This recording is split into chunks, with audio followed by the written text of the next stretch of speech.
تنش بین تهران و واشنگتن همزمان با اظهارات عباس عراقچی درباره پاسخ جمهوری اسلامی به نامه دونالد ترامپ، بازار ارز در ایران با نوسانات شدیدی مواجه شده. عباس عراقچی وزیر خارجه جمهوری اسلامی که به ایروان سفر کرده در نشست خبری مشترک با همتای ارمنی خودش گفته هنوز به نامه رئیس جمهور آمریکا پاسخ ندادن، ولی پاسخ در دست تهیه است و به زودی از طریق مقتضی ارائه خواهد شد. عراقچی تأکید کرده که جمهوری اسلامی تحت فشار حداکثری تهدیدات نظامی و تحریم‌های فزاینده مذاکره مستقیمی با آمریکا نخواهد داشت. در همین حال دلار در بازار آزاد ایران به مرز 104,000 تومان رسیده. روند افزایشی نرخ ارز که از روزهای پایانی سال گذشته شدت گرفته بود امروز ادامه پیدا کرد و باعث افزایش قیمت طلا و سکه هم شد. قیمت هر سکه طلا به 97 میلیون تومان رسیده.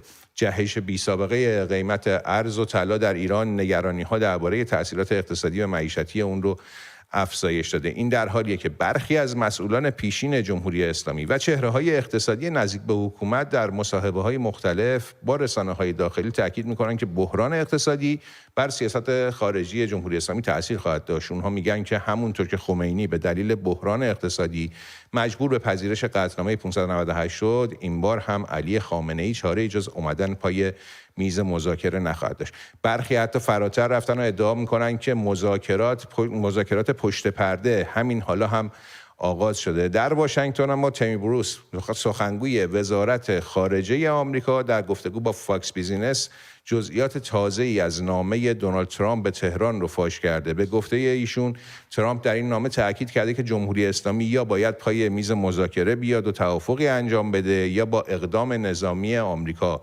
مواجه خواهد شد. Well, what we do know, of course, is that President Trump has reimposed the maximum pressure campaign that he started in his first term against Iran, and it's having an impact. Really, their economy is being crippled by this. And the president sent a note saying, you know, you've either got to negotiate with us, make a deal, or the military will be used. It was, I think, a very strong letter, as it was reported. And Iran doesn't have many options. They've really got to address the fact that the world that they knew it is over. President Trump is back.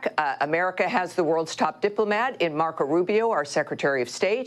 And of course, also, we're changing the nature of their ability to sell their oil around the world. We've issued sanctions against a Chinese company for purchasing Iranian oil, $500 million worth at least, and certainly other entities in China who are helping to facilitate sales of oil from Iran. So we're serious. They know the president is serious. Marco Rubio is serious. And they are going to have to come to the table to deal with the world now that will not put up with the nature of what it has done, not just to the Middle East, but to the world as a whole.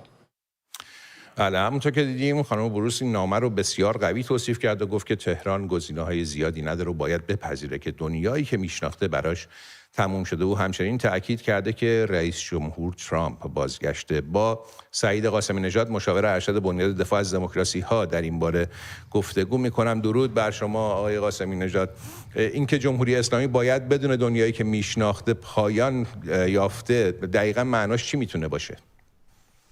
این منظورشون خب همون چیزی هستش که خیلی صریح گفتن، یعنی پیشنهاد ترامپ به دولت جمهوری اسلامی این هستش که یا مذاکره میکنید و خواسته های که مطرح شده رو میپذیرید یا گزینه نظامی پیش رو است. به این دلیل خب در دولت بایدن حقیقتاً گزینه نظامی روی میز نبود. حتی در دولت نخست ترامپ هم جز حالا در اون مورد قاسم سلیمانی من فکر می‌کنم جمهوری اسلامی خیلی تصور نمی‌کرد که حالا گزینه نظامی به اون معنا روی میز هست. شما اگر همین مکالماتی که در سیگنال منتشر شده بین راجب حوثی‌ها بوده البته اونجا رو هم بخونید، اونجا هم بسیار روشن هست که بحث در واقع احیای بازدارندگی بسیار مهم هست برای دولت ترامپ. یعنی صحبت از این هست که یکی از دلایل حمله به حوثی‌ها خب علاوه بر باز کردن کانال دریای سرخ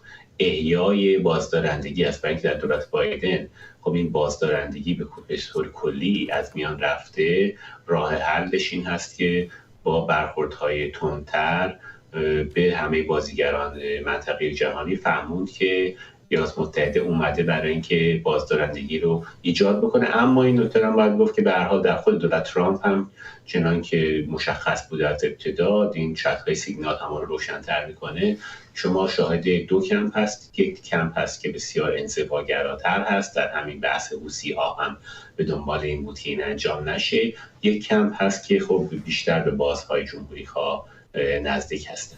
آقای قاسمی نژاد، با توجه به شرایطی که در حال حاضر درش هستیم، آقای جمهوری اسلامی همچنان میخواد که بر همین طبل مذاکره نمی‌کنم خودش بکوبه، یا این صحبتایی که از طرف مقامات ارشد نظام داره شنیده میشه در مورد مذاکره نکردن با آمریکا جنبه مصرف داخلی داره؟ ببینید، مذاکره وقتی میگن نمی‌کنیم، باید دید منظورشون دقیقاً چیه. منظورشون هست اینه که مثلا مذاکره مستقیم نمی‌کنیم، چنان که مثلا برای سالها این روال ادامه داشته. اینا میرفتن توی اتاق با اروپایی‌ها یا با روس‌ها، با چینی‌ها، بعد اونا میرفتن با آمریکایی‌ها. منظور این هست؟ یا اصلا منظور این هستش که ما هیچ گفتگویی نداریم؟ خب اگر این باشه که ما هیچ گفتگویی نداریم، خب بسیار وقت رو برای جمهوری اسلامی دشوار میکنه. اگر بخوایم خودمون رو جای جمهوری اسلامی بذاریم، اگر واقعا این تصور رو داشته باشن، خب شاید بشه گفت امیدشون به این هست که حالا مثلا اون بخش انزواگراتر دولت ایالات متحده بتونه مانع از یک برخورد نظامی بشه. اما این خب یک تصور خیلی درستی به نظر نمیاد. به هر حال چون هم اسرائیل دخیل هست، هم اگر خب اینها بالکل بگن ما مذاکره نمی‌کنیم، دست بازهای جمهوری‌خواه و دست بازهای دولت ترامپ رو بسیار بازتر خواهد کرد. اگر منظور این است که ما مثلا غیر مستقیم مذاکره می‌کنیم یا فقط سر هسته‌ای حاضرین مذاکره کنیم، سر موشکی و اینها مذاکره نمی‌کنیم، خب اون یک وضعیت دیگری هستش. ممکن است در دولت ترامپ حداقل برای باز کردن با مذاکره این رو امروز آقای قاسمی نژاد، عباس عراقچی هشداری داد در مورد استفاده آمریکا از آسمان برخی از کشورهای منطقه علیه جمهوری اسلامی و با توجه به این هشدار رو عرض کردم، آیا واقعا هشداری که عباس عراقچی داد نشون میده که مثلا جمهوری اسلامی خودش رو برای مقابله نظامی آماده کرده؟